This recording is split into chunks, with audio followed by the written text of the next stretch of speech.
The Ten Commandments, which so many political figures in this country are trying to have hung up in courthouses and other public buildings, those people seldom actually know what the Ten Commandments are.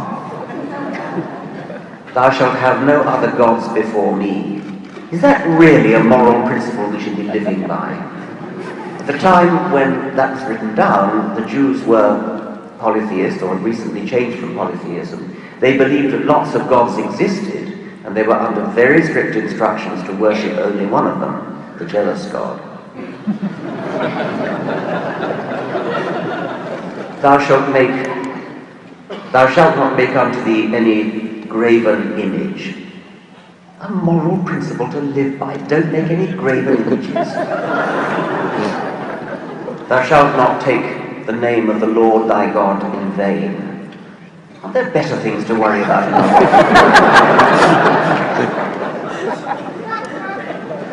Remember the Sabbath day to keep it holy.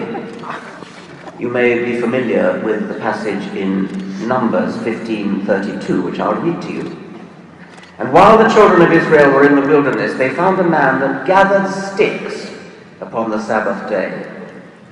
And they that found him gathering sticks brought him unto Moses and Aaron, and unto all the congregation.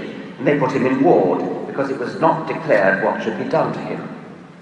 And the Lord said unto Moses, the man shall surely be put to death, and the congregation shall stone him with stones without the camp. And the congregation brought him without the camp, and stoned him with stones, and he died, as the Lord commanded Moses.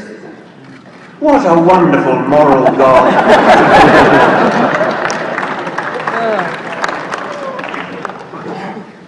Honour thy father and thy mother. That's rather a good one. But now listen to Jesus. If any man come to me and hate not his father and mother and wife and children and brethren and sisters, yea, and his own life also, he cannot be my disciple. Luke 14:26. Well, finally, we come to what you might call the good commandments. There aren't very many of them. Thou shalt not kill, thou shalt not commit adultery, thou shalt not steal, and so on. Thou shalt not kill. Well, that's a pretty good motto. But you may remember Christopher Hitchens' sarcastic remark saying, roughly, Moses came down from the mountain with the tablets, and the Israelites said something like, well, I like to imagine it in John Cleese's voice. Oh, I see! Thou shalt not kill! Oh, how silly of me! We all thought it was a terrific idea to kill. Now we know better. Oh, silly me!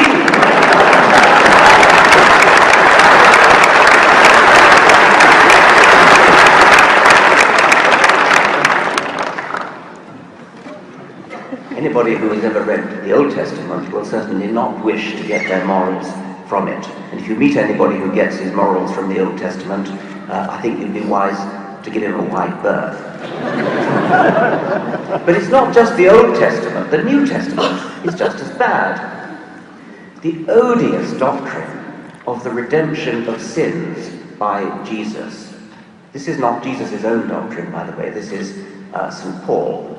I used to know a very distinguished scholar of ancient history whose life's work was to try to decide whether Plato or St. Paul was the greatest shit of all time.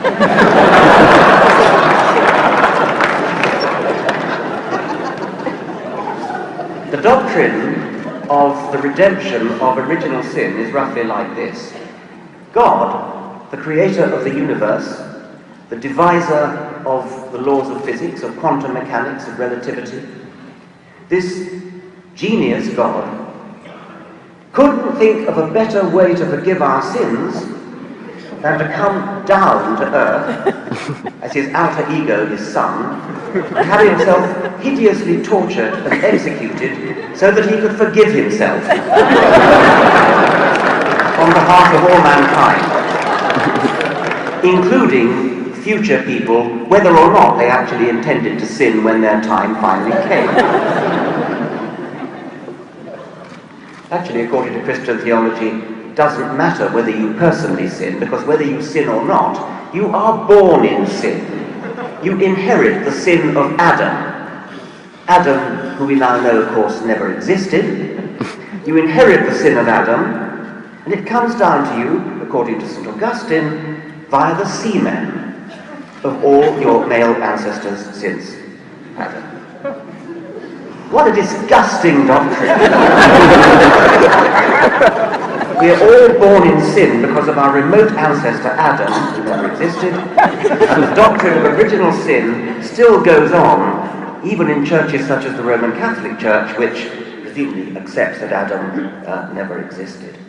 It's typical, by the way, of the theological mind, even the so-called sophisticated theological mind, that even when it's given up factual belief, such as in Adam, it carries on with the symbolism as though nothing had happened. It doesn't matter if the facts are disproved. You rescue them by turning them into symbols or metaphors or parables. Well, we better not get our morals from the New Testament either, or the Quran for that matter.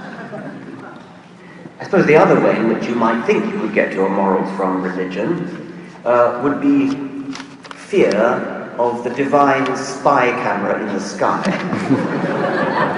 Fear that God will send you to hell. That when you're boiling in the lake of fire and your skin burns off, you promptly grow another skin so that you can feel the agony all over again. There seems to be a sort of inverse relationship between the plausibility of a punishment and its terribleness. If the idea of hell were remotely plausible, then it wouldn't have to be so horrible as it actually is. And sucking up to God in the hope of going to heaven is just about as bad, just about as ignoble a reason for being moral.